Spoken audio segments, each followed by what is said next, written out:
안녕하십니까. 고고TV 여명입니다. 2020년 7월 29일입니다. 이번 달도 이틀뿐이 안 남았는데요. 지난밤에 편안히 주무셨습니까? 그리고 평안하십니까? 세상이 우리를 짓누르고 억누르고 속일지라도 고고TV는 고고합니다. 참고로 고고TV의 고는 영어로 고우입니다. 고우, 가다. 그 다음에 또 한자의 고는 외치다 고, 고하다 고, 그러면서 나가면서 외치다 하는 방송이에요. 천미애가 초임 판사 때, 천미애가 초임 판사 때 자행한 일. 자기 분에 못 이겨서 펑펑 울어버렸다 하는 것이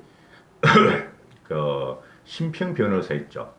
친문이죠. 심평 변호사인데 심평 변호사가 얼마 전부터 문재인을 치기 위해서 나오고 있죠. 이 심평 변호사는 진보 좌파입니다. 그리고 19대 대선 당시에 문재인이 졌을 적에 문재인 캠프에서 공익제보위원회 공동위원장을 맡았던 사람인데요. 문재인 정권에서도 상식 있는 진보 개혁주의자들이 문재인을 버리기 시작했는데 왜 이렇게 미래통합당이 정신을 못 차려내는지 아직까지 저 진짜 한심해요. 요새 미래통합당의 108번네요. 108번네. 근데 전략과 전술과 치열함이 없어요. 치열함이 없는 게 큰 문제예요. 그냥 우르르 몰려 들어와서 한마디 하다 나가고 그게 끝이에요. 소리 꽥꽥 지르다 나가고 참으로 처참합니다. 고고TV가. 지금 추미애가 내일 요번 달 아니죠. 내일 검사 인사를 단행하죠. 지금 지검장이 11석이나 비워버렸죠. 다 쫓겨나고 윤석열이가 고려무원이 되고 어제 부동산 악법들을 모두 통과시켰죠. 그죠? 더불어민주당. 그러면 다음에 뭐냐? 이제 추미애가 인사 검찰 윤석열의 날개줄피를 벌써 꺾었기 때문에 손톱 발톱을 빼는 검찰 인사 대학사를 또 할 것이고 또 다음에 그거 하고 나면 또 뭐죠? 공수처법 이제 밀어붙일 겁니다. 얘네들이 공수처법.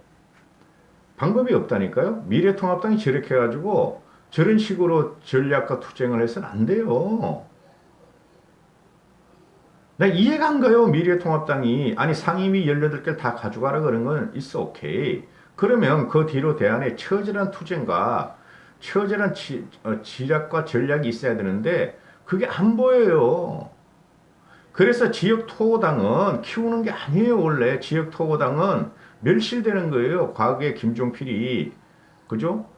신공화당 봤잖아요. 그래서 신진 세력들이 일어나야 돼요.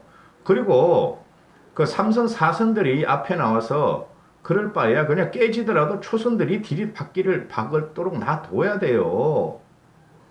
자, 그 문제가 아니고 추미애가 초임 판사 때 펑펑 울었다. 그리고 이게 심평 변호사가 이제 페이스북에 올려서 추미애의 만행을 공개를 해버려요. 그러자 추미애가 오늘 나와가지고 어제 나와서 모 언론에서 모 변호사, 그냥 심평 변호사의 페이스북 글을 인용하는 형식으로 법무부 장관이 판사로 근무하던 시절에 지방 근무가 부당하다며 대법원에 찾아가 펑펑 울었다는 취지의 보도를 했는데 전혀 사실이 아니다. 허위 사실에 의한 심각한 명예훼손이다 하고 심평 변호사에 대해서 별도의 법적 조치를 취할 예정이다 하고 추미애가 페이스북을 써요. 있어, 오케이. 웰컴이죠. 너희들끼리 싸우든지. 그런 심평이라는 인물이 이걸 갖다가 흡소리를 터뜨리는 건 아니에요.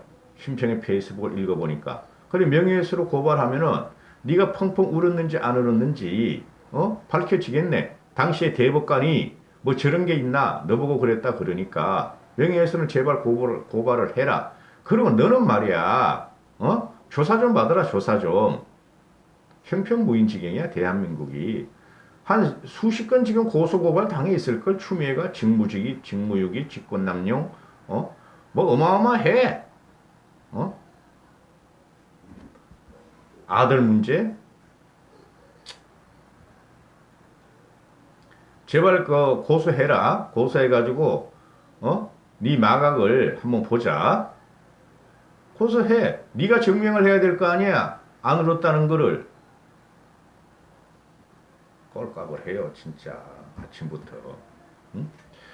이 심평 변호사가 추미애를 향해서 우리 사회에서 대표적으로 자리에 언핏한 사람, 부적합한 인물이라고 평가했다. 이유는 아나무인격이며 편향된 태도, 저급한 용어 사용 등을 이유로 들었다. 최근 우리 사회에서 대표적으로 언핏한 인물은 추미애와 그 주위에 있는 최강욱이 아닌가 한다. 그들이 일으키는 소란은 사실 전혀 불필요한 것이고 국민들은 짜증스럽다. 교수를 해서는 안 되는 캐릭터가 두 종류가 있다. 캠퍼스의 여학생을 여성으로 인식하는 성향을 지닌 자는 교수를 하면 안 되고 공부하기 싫어하는 사람이 교수가 돼서는 안 된다.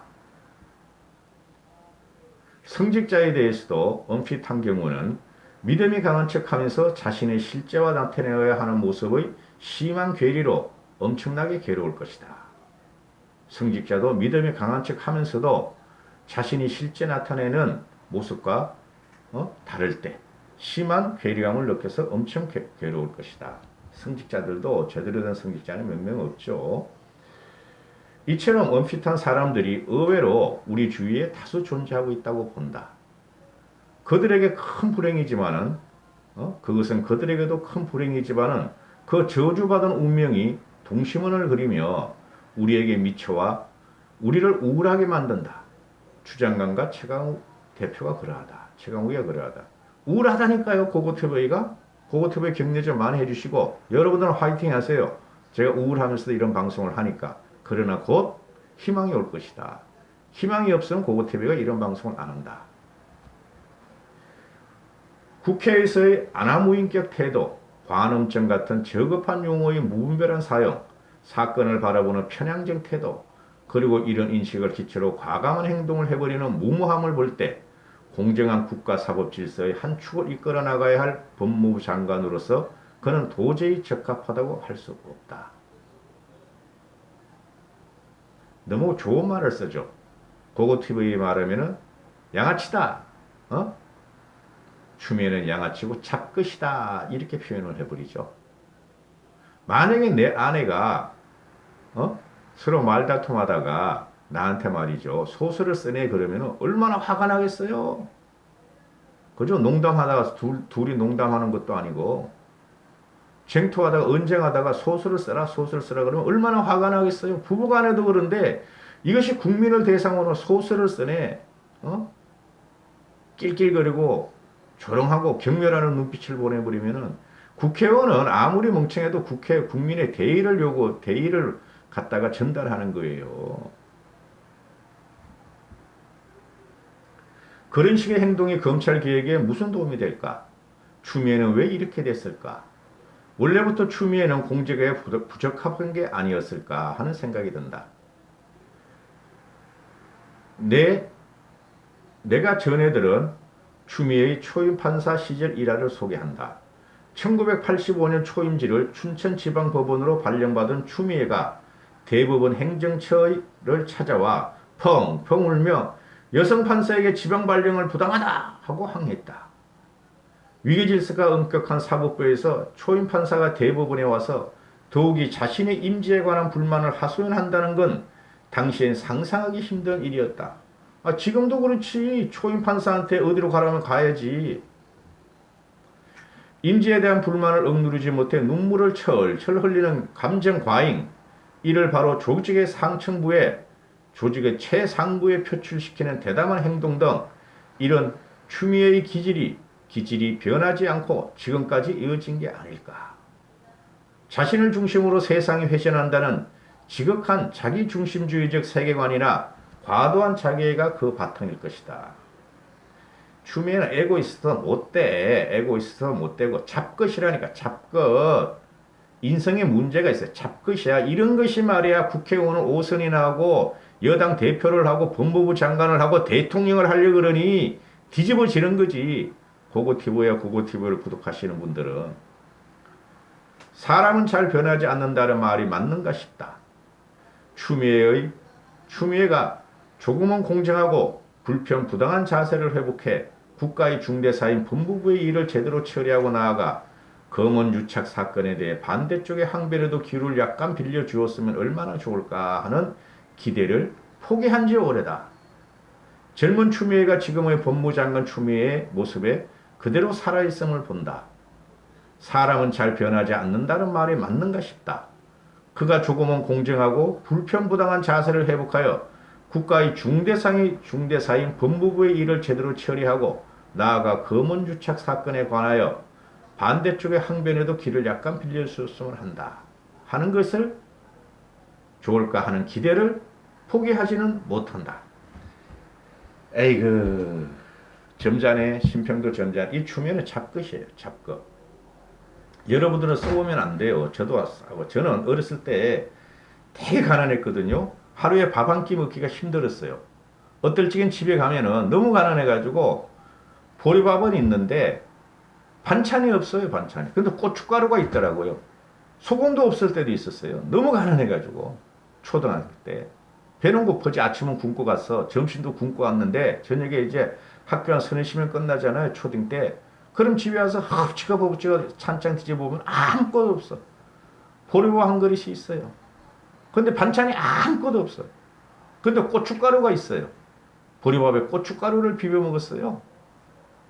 아무 양념이 없어가지고. 그런데 그렇게 고생한 사람들 우리 나이에 참 많습니다. 많은데 이제 새치말에 출세한 사람도 많죠.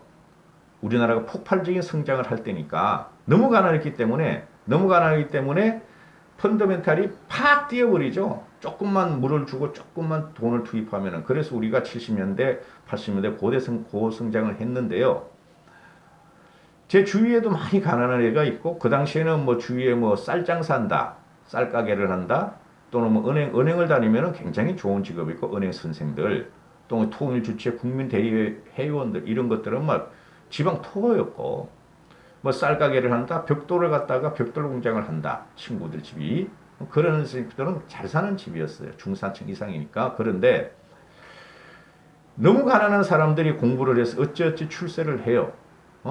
추미애 같은 경우도 지 아버지가 세탁소에 했다 그랬잖아요. 당시 세탁소는 크게 누가 그 돈이 아깝고 그런데 은행원들 정상적인 직장을 들 그때는 회사라는 게 없었어. 대기업이라는 게 거의. 기업이라는 게 그게 형성이 안 될 때니까 막 새마을 공장을 지을 때니까 누가 그 세탁소 가서 옷을 갖다가 세탁을 해서 입었겠어요. 그죠? 그건 세탁소도 크게 좋은 집이 아니야. 너무 가난한 애들이 어떻게 공부를 해가지고 공부를 잘했어. 특히 추미애, 문재인 이런 애들이 돈에 팔려가지고 사시 기숙사로 들어가. 닭장을 들어가서 공부만 했어. 그런 애들이 출세를 해가지고 사회를 보는 편향적인 시각을 가진단 말이에요. 내가 제일 똑똑해? 내가 선민이야? 나는 지금 그 자기애가 너무 강해. 세상 인정을 해줘서 이런 애들이 지금 나와가지고 정치를 하는 게 지금 2020년 현재예요. 문재인, 추미애 이런 애들이 이재명 이런 애들이.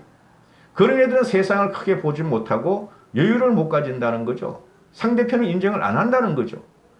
그게 핵심이에요. 지금 문재인 정권이 우리가 한테 당하는 게. 그래서 고고태의 자랑은 아니고, 저 같은 경우는 돈을 벌더라도 나중에 돈 벌기 전에는 대학생 때는 운동권 하다가 참 책도 많이 읽고 그랬어요. 술도 많이 먹고 세상이 뭔가 절에도 가서 막 1년 있어보고 2년 있어보고 그죠? 막 이래 봤어요. 되도록이면 중심을 안 흐트리려고. 그런데 그런 세상을 관조하는 법을 안 배우고 여행도 많이 안 해보고 이런 애들이 정권을 잡고 자기 출세욕만 위해서 공부만 해가지고 사회에서 그거를 갖다 도구로 갖고 나온 거야. 무기로. 그런 애들이 지금 사회를 지배하고 있는 게 이런 애들이다. 거기에 플러스된 게 586 돌멩이들인데 전부 다 사회적으로, 정신적으로, 관념적으로, 이념적으로 편향이 된 애들이죠. 이런 애들이 사회를 이렇게 지배하게 되면은 전 국민이 고통을 받는다는 거죠. 그런 애를 지지하는 프롤레타리아 혁명을 요구하는 애들은, 그런 애를 지지하는 저소득층이나 프롤레타리아 혁명을 요구하는 애들은 지들이 당하는 것도 모르면서 선동을 당하고, 그죠? 지들이 앞으로 어떤 인생이 펼칠지도 모르면서 현재의 감정만 가지고 상대편을 깨려고 그런다는 거죠. 이게 지금 문재인 정권의 핵심이에요. 그래서 문재인이나 추미애 같은 경우는 절대 사회에 나오면 안 될 애들이에요. 공부를 해서 안 될 애들이에요. 문재인이나 추미애 같은 애들은. 공부를 하면 안 되고 장사를 해야 됐었고. 그죠? 남한테 봉사적인 업무를 해야지 지들이 어렸을 때 고생한 걸 오히려 보상받을 수가 있던 애들이에요. 이런 애들이 나와가지고 정치를 하고 나라를 지배한다는 것 자체가 나라가 지금 형해화되고 있다는 거예요. 여기까지 하겠습니다. 감사합니다. 고고TV 여명이었습니다.